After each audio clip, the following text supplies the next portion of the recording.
Okay, testing, testing, testing.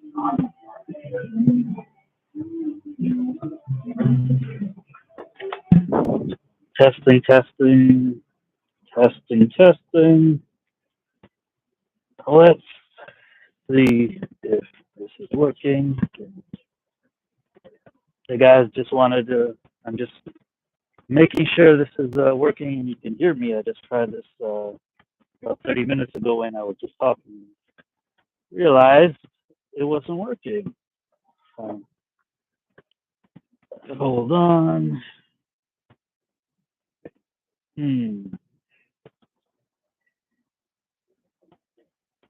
So,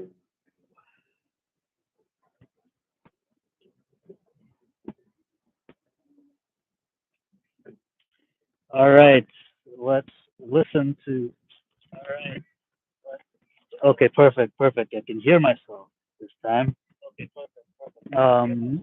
So I'm just going to. Let's see. Let me just off this, okay, guys. So listen. I'd like to start off by explaining the reason why I'm even doing this video. To be honest, I don't really. This isn't something that I ever thought I would have to do or even wanted to do, which is to enter into this YouTube channel and commenting, especially commenting on other people who are also commenting on the Catholic faith.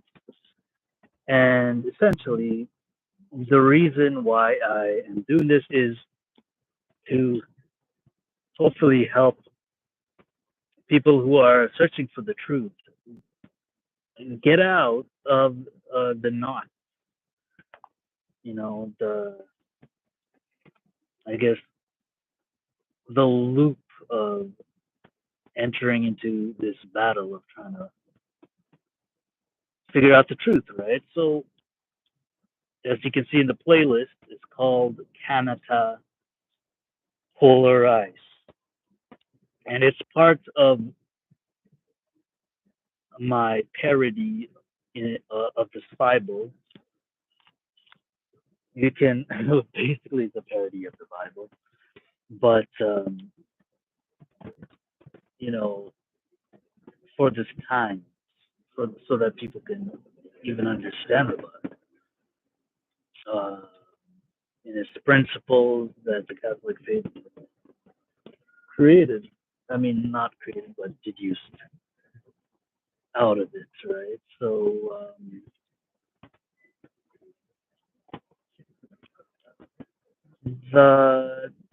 when you read the Bible, the Old Testament, especially the Old Testament, you can deduce certain things.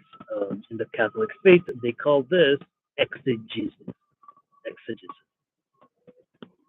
compared to reading into certain things, which is called some other thing, in Jesus or something like that. I don't know what it is, but is spelled, I think, Exegesis,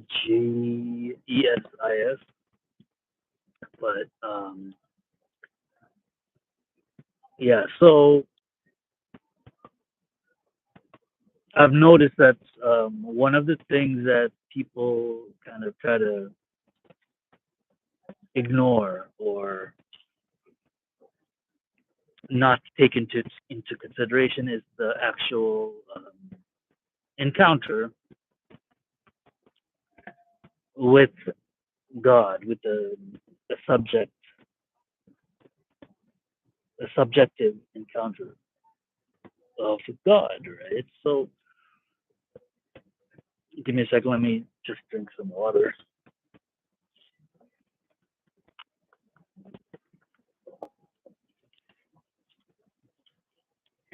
So I've noticed this is an issue.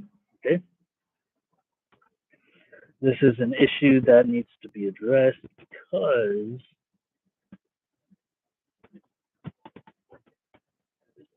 little kids are getting abused in the confessions, right? Because it's affecting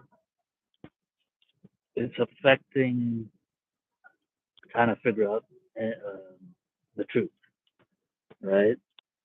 About if people are getting abused in the Catholic Church, right? So if you go to myguardianangel.com/download, you will see a PDF file. It's a link called Spy, and it's my way of trying to explain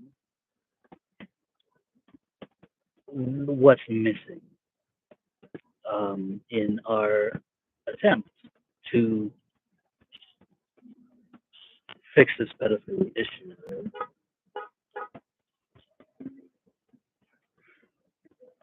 In our attempt to fix this pedophilia issue, people tend to try to stop wanting hierarchical structures. They tend to kind of, because they hate the fact that there is cover up of pedophilia, they try to ignore certain things, ignore the fact that there is difference in hierarchical structures, um, because they're trying to find the top guy.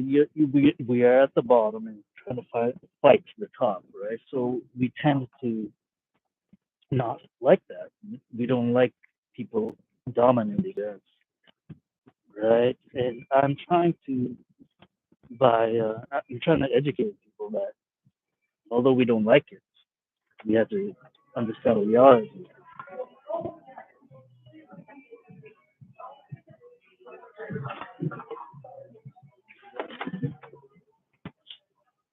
Okay, so in understanding the reality of different beings in hierarchical structures,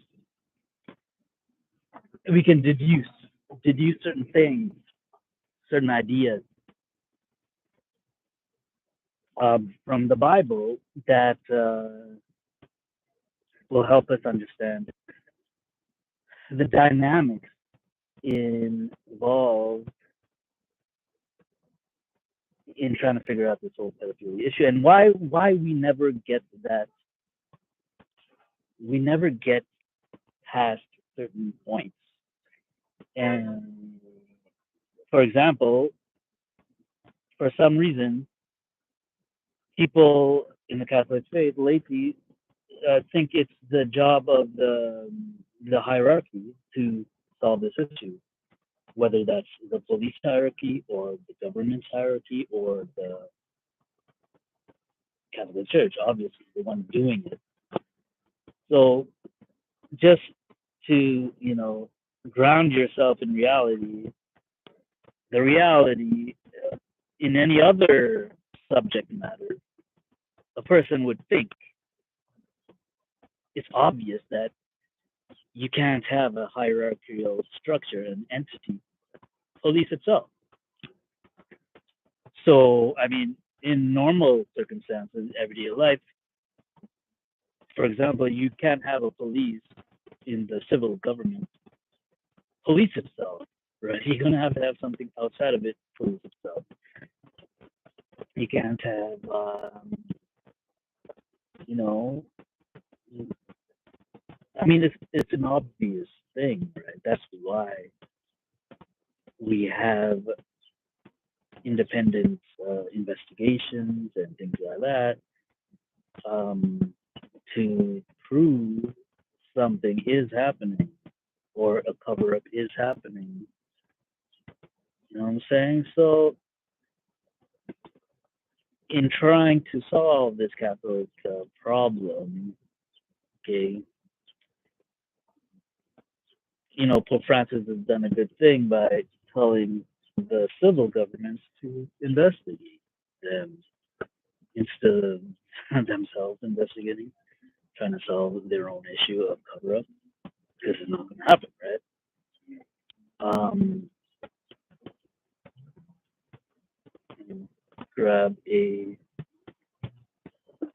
water. So, anyways, the key I want you guys to get out of this is that you have to educate yourself in the difference of beings, the vertical dimension of morality, not the horizontal, but the vertical dimension, right? So, for example, we always say for individuals in between, like one on one, that the end does not justify the means, right? For individual people, that's a faith that we are told in apologetics and moral ethics, right?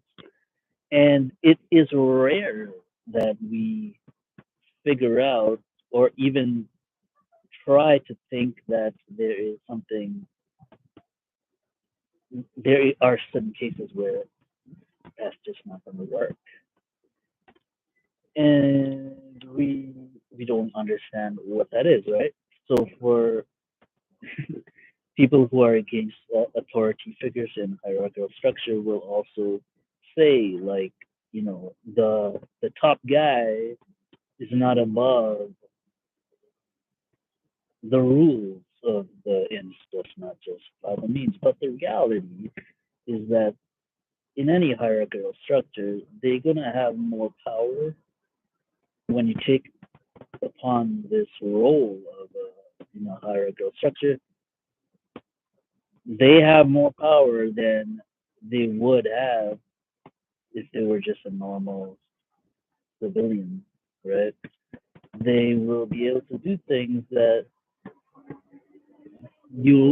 they will get immune, I guess, immunity. Why, if they do things while they were in power? Okay, back in the day, you had, for example, kings. They would remain in power till they die, right? So you really don't have that the change of dynamics of being in power and not being in power, and being or being able to do certain things because you have acquired another higher authority in being as well, right? So only now we see that people going into politics, for example, they acquire the position, then they don't have a position, right? And when they don't have the position, they can't continue doing what they would have done with the position. Okay, so governments, in a nutshell, governments are higher in being than just a normal structure. I mean, a normal, just an individual person, right? Um, if we There is another kind of hierarchy of being, and that is a human. A human can be. There are different hierarchies within ourselves. Okay, we are rational animals. Okay, an animal is, well, we all know what an animal is, right? But to be a human means we are a type of rational animal. For us, we have a spirit. We call this rationality a spirit, right? An intellect and a will, and that has properties of freedom, right? Deliberate consent, and philosophical freedom and psychological freedom. That you know, if you don't understand these things, it's gonna be hard to try to, you know, you're gonna be caught up in the whole polarization of life because just because So you know what? I have to give props to people like Michael Lofton and anyone else, really. God, man, I've talked so long, all of a sudden, I'm really tired.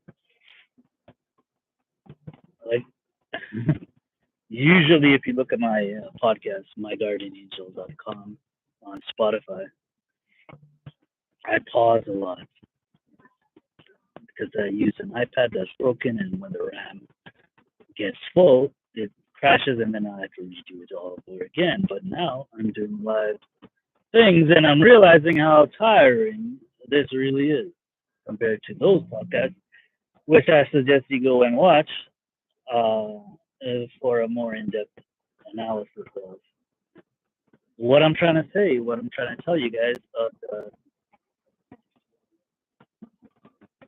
the differences in hierarchies of beings. Right?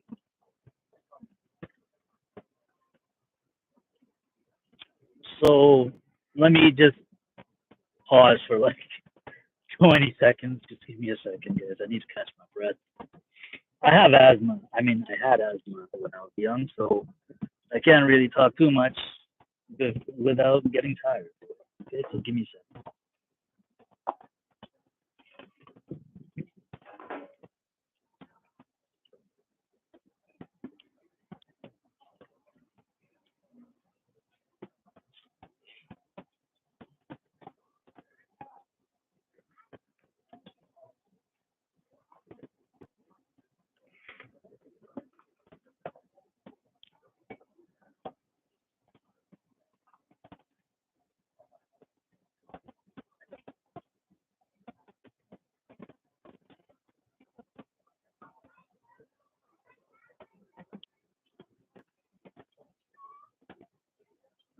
Okay, testing. Okay, perfect.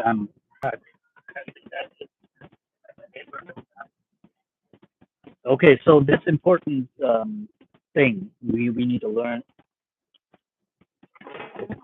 the differences in the hierarchy of being will make us less judgmental of people in basically in general, the top, but also other people as well, right?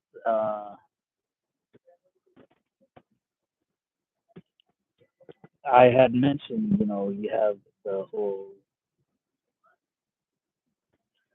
human being, which is a rational animal.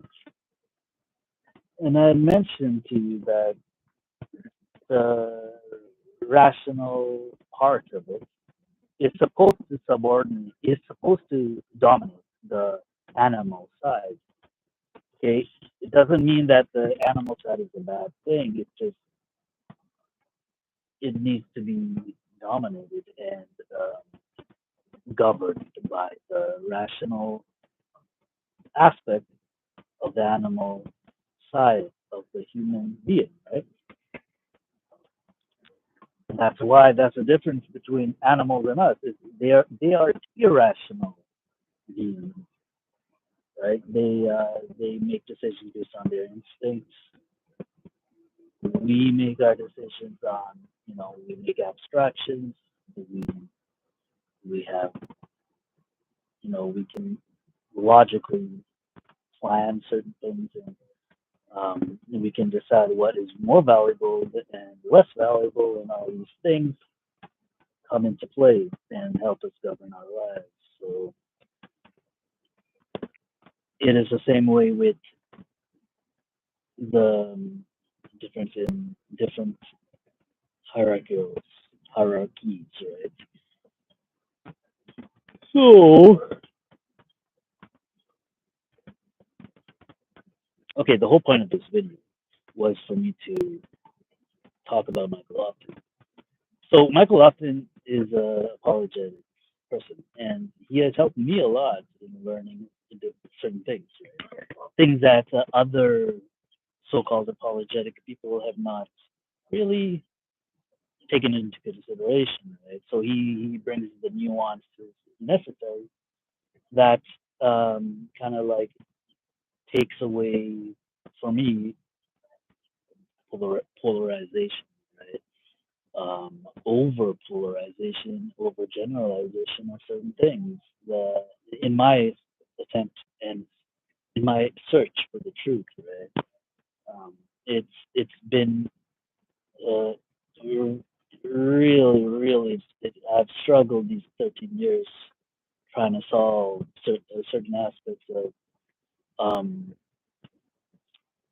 I guess, encounters that I've had with, you know,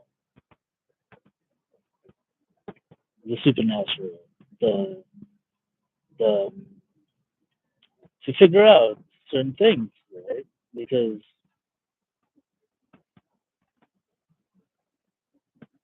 when you grow spiritually, your goal is to go to God, and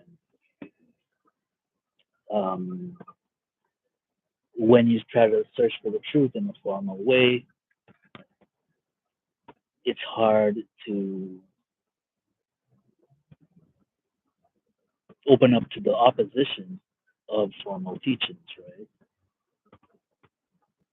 And because there's so much, I guess, what do you want to say? If because there's so much polarization,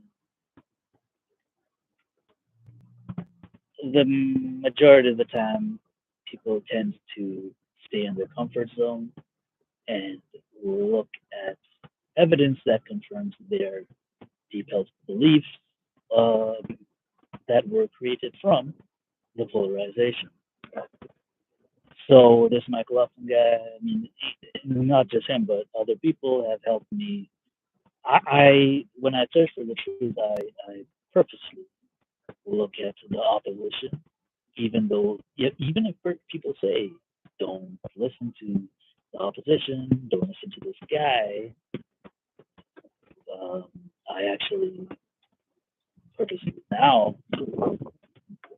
actively search to figure out exactly what the opposition is talking about, because each opposition, they need to survive, right? So they thrive as well on polarization, because that's how the money.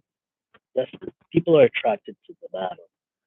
They are attracted to polarization. This is how people survive, right? I know people don't like saying this or don't even believe this, but the Catholic Church, if you go to the church, if you even listen to them, on they're also in the battle, right? They are battling the so-called world, spirit of the world, that you know Jesus said, do not be conformed to the world. You should live in it, but don't be conformed to it. So this is their goal, to remain in the spirit of Christ, who will always be opposed by the spirits of the world. Right? Um, it's just the nature of being in the state of original sin. You're always going to have the battle. So, because of the battle, you're going to hear people in the preachers. They're always going to be complaining about the pinpointing the things that are wrong in the civil life, in government or structures, in the law that is being created, and all these things, right? You're going to have that, and for some reason, this attracts people to a certain team, whether that's the Catholic faith, the Catholic Church team, or the other side if they want to oppose it. Regardless, either way, whichever team you're on, they're going to be asking for money, because they're not going to be able to survive without money, right? In the early church, you didn't. You actually had people who worked for a living that had nothing to do with the battle that they were doing, right? Like for example, St. Paul, he works in the he would just work normally, and then outside of his normal work to earn a living, he would evangelize, right? Nowadays, you have the Catholic Church. They take up money. They take money from people. I'm not saying it's a bad thing. I'm just saying they earn a living by this battle as well, right? Uh, so what I'm trying to say is this earning a living stops us from trying to figure out the truth, right? Because they need to battle as well, right? So looking at different perspectives is necessary um, because of the nature of the battle. And I keep saying, you know, it's up to each individual, whatever side you are in, to look at the opposition, right? And get the information because the resources available is limited, is temporal, you know. So one side will not be able to research the other side, but you know, at least thank God, like in the law, for example, when you go to the judgments of the government or whatever, they have to have the two different sides, right?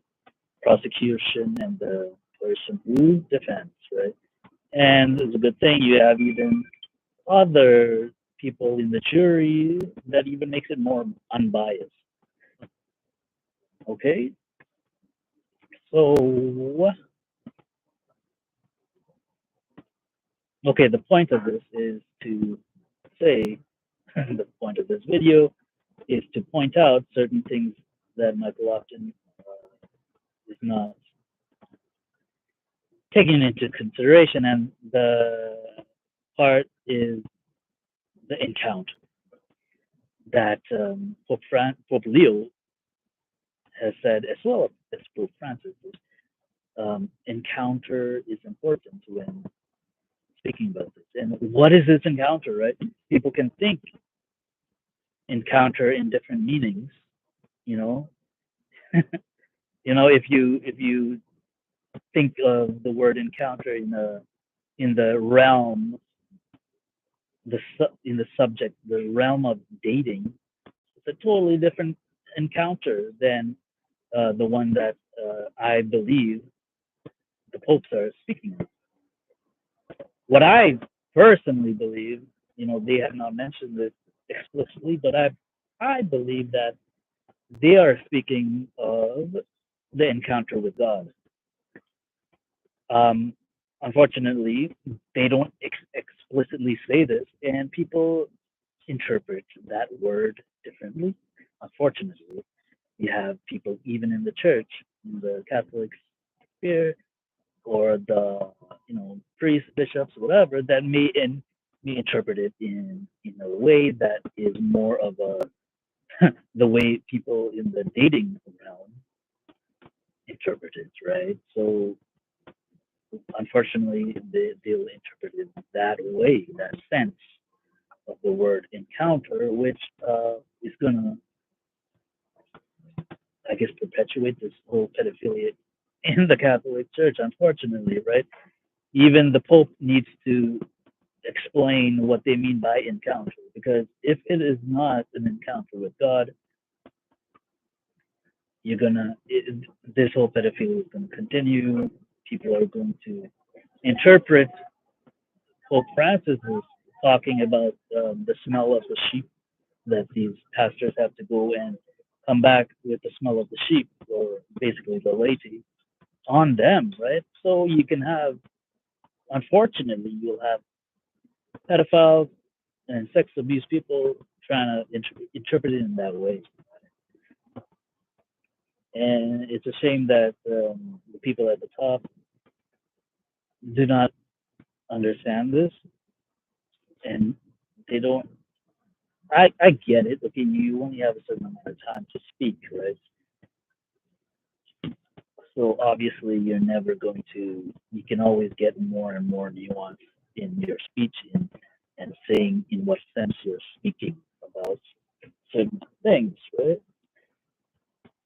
So yeah, even in that sense, I'm also critiquing the Pope now that they need to explain what they mean by encounter because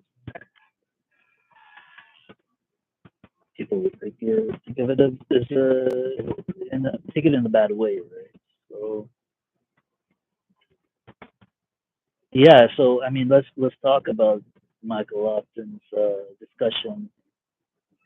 If you look at minute 12 of his video, he's talking about how the Catholic Church in the evangelization, I guess, body. I mean, whatever the website that the Vatican is putting out of the people invited to on October, they're inviting SSPX and an LGBTQ plus group. I think it's called wearechurch.org. You can check it out, research about it yourself. But at this, according to Michael Lofton, um, to the Vatican website in endorsing, I mean, in putting them in the website, Michael Lofton believes that they're endorsing these things, right? And just saying, like, if the Vatican were to say they're not endorsing any particular view, but instead they are inviting them kind of like to dialogue, right? Um, so Michael Lofton is thinking that these are contradictory statements, and placing them on a website is endorsing them, right? So what I'm trying to say is they're not endorsing them, even though they are inviting them. Invitation does not mean endorsing, you know, uh, because everyone polarizes. You do need different. You need people who are going to be unbiased, right? So, in bringing the LGBTQ plus people, and on the other side, you have the other people, other group called SSPX. So you have that group, which is in diametric opposition to each other. And then you have the Pope inviting both of them together to speak, right? To figure out common ground and to educate each other, right? And to kind of like dilute the polarization, right? So, yeah, I mean, in the Old Testament, I mean, the one thing people talk about when reading the Bible is how contradictory it is, right? And it's true, it is contradictory, and this is where the deducing. This is where this is when it is necessary to deduce principles that explain it all. Just like any science, right? You're going to always get that data point that is outside of the cluster of normal um, likely data points, right? So you can't ignore that specific outlier, right? You need to invite that outlier within the conversation, right? And by doing so, you get this disquieting feeling of the principles that you have, used to govern your understanding of the data points. In this case, the Bible, the entire words of the Bible. They're all data points, right? And this quieting of data points allows us to accept the fact that we're not there yet in terms of knowing more, knowing we in in having this disquieting feelings, it should make us search or even deduce further principles that incorporates these other data points. Okay, and this is what I'm trying to say. The majority of people in this Catholic sphere, in this digital sphere, don't even take into consideration the vertical dimension of the relationship between God and man in terms of the hierarchical in beings.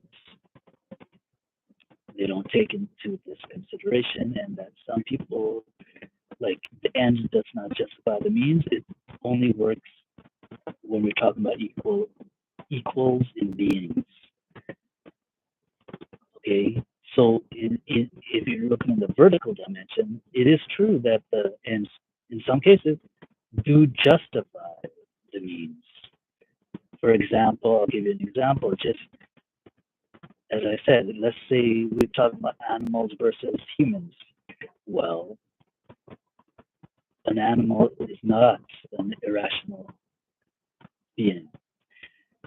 Humans are irrational beings. We are, and we subordinate our animal instinct.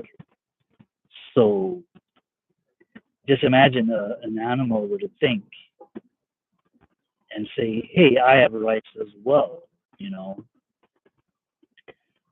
So much that they say the end does not justify the means to their owner. Okay, and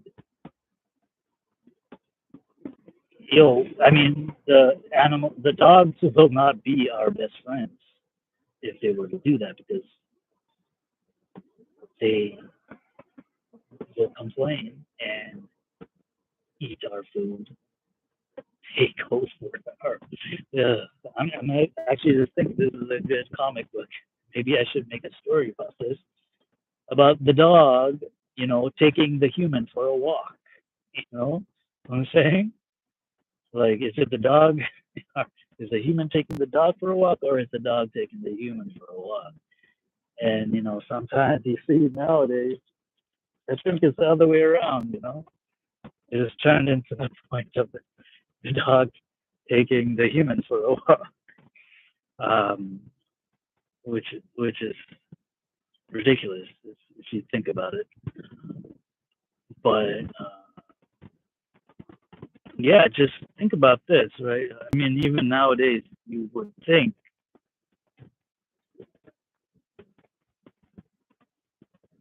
like the world has become so polarized that some people will actually think that this case that the end does not justify the means. That principle applies to the relationship between humans and animals. You know, it only goes so far, equality, right? I mean, there has to be a distinction where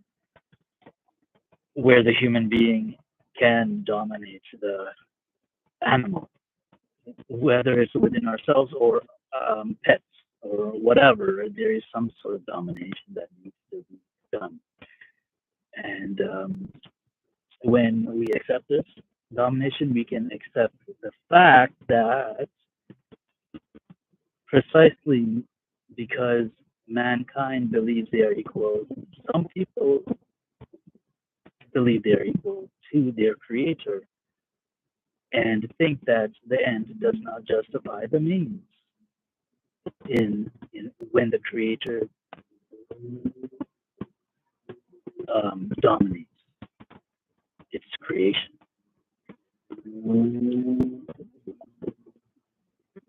So they will say there's injustice in this world, but for that creator to even teach the difference in being, to a certain kind of being, like for example mankind, if the creator is gonna have to teach that mankind is not equal to the creator, it the creator has to, in an analogical way, do this within the sphere of the domain of that particular being of humans versus humans, right? So even in teaching human versus human people, in explaining that to them that they have gone astray, it is necessary for one equal human to dominate another equal human. I don't know if this makes sense to you guys, but for a human to say that there is injustice being done to them by another human, by another person who is supposed to be equal to them, for a person to feel it in their hearts that there is injustice and that something isn't right, there needs to be domination between the same beings, right? For us to even understand that there is this disquieting in us, right? So for God to tell us that we have violated the relationship between Him and us, there needs to be a rupture, I guess is the best word to say. A rupture in the plane of being human, which is within each in relation to one another of equal beings. There has to be some sort of rupture so that we can ask ourselves what has gone on. Something has gone wrong, right? This is the only way for us to be taught by a higher being, okay?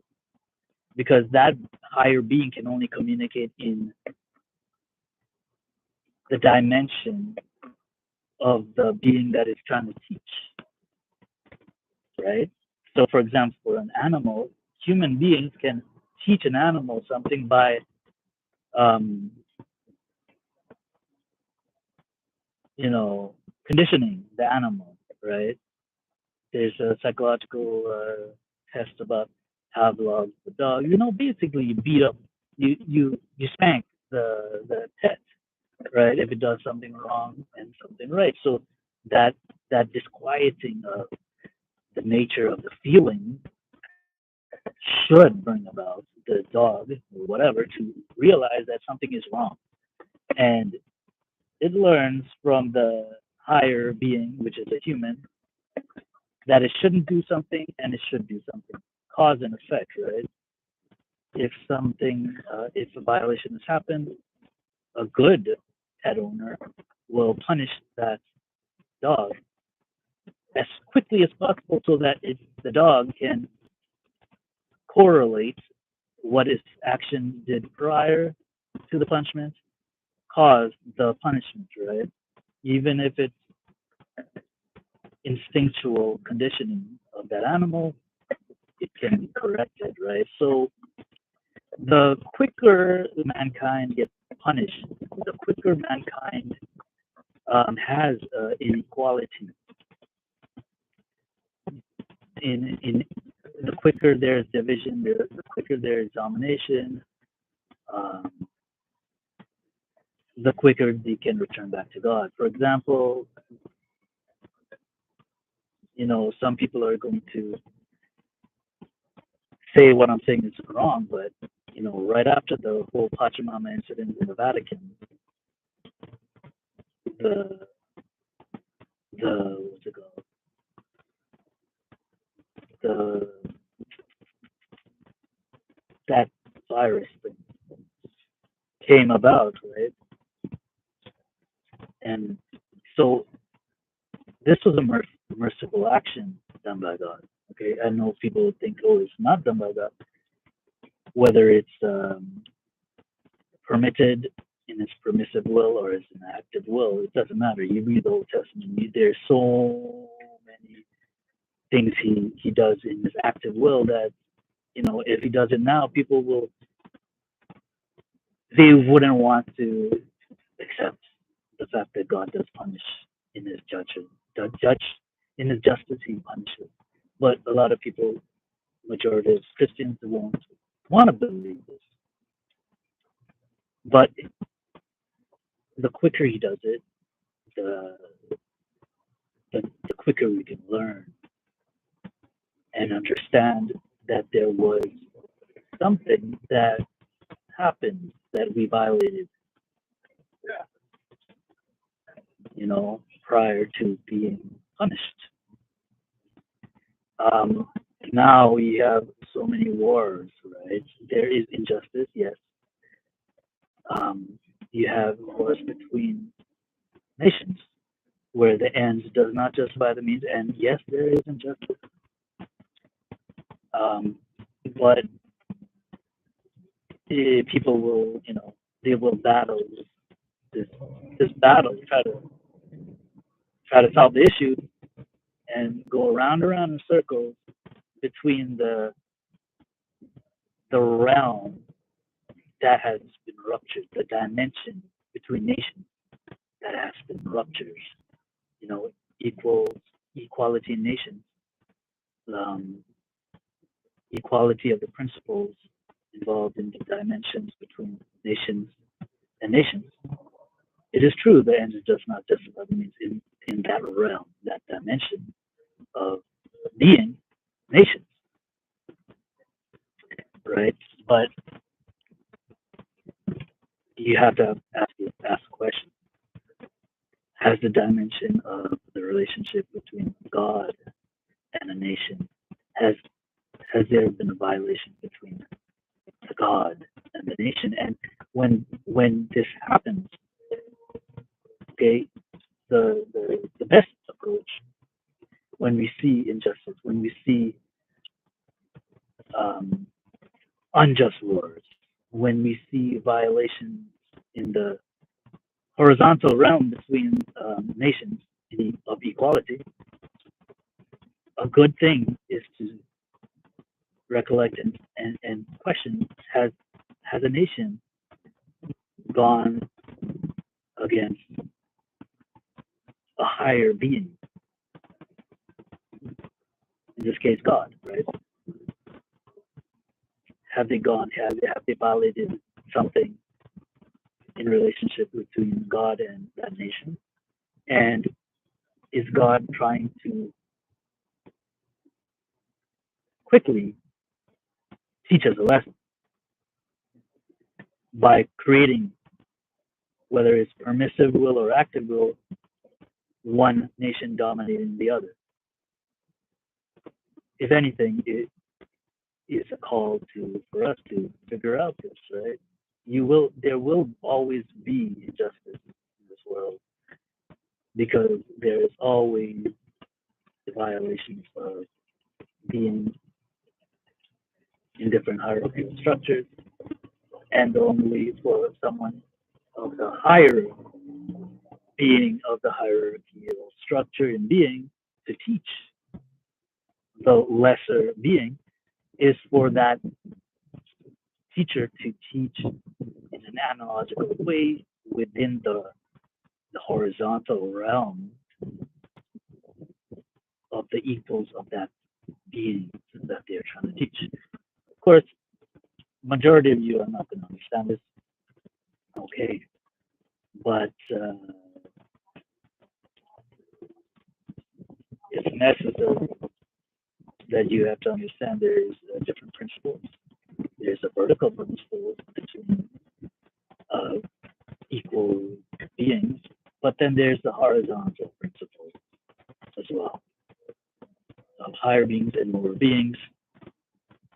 I've tried to explain this in this Bible, and I'm going to add more links, more comic book versions of this. Part one, part two. I've finished part two. I actually have finished part two ish, part three ish.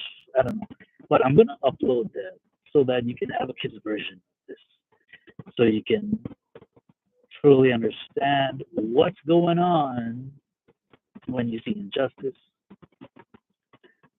Okay, so yeah, I think that's it for today. I'm gonna give a pause and see if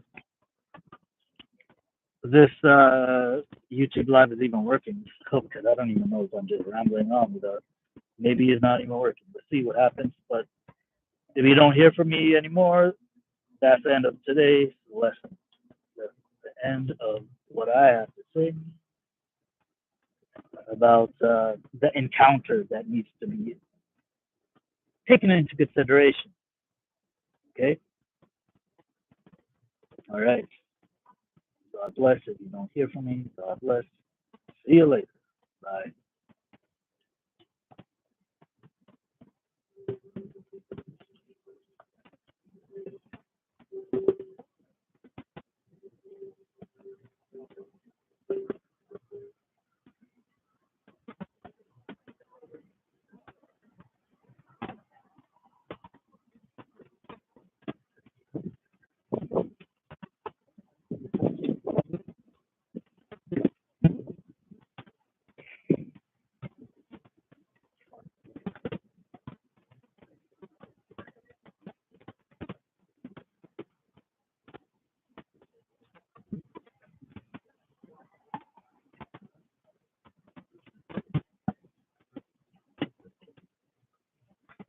Testing, testing,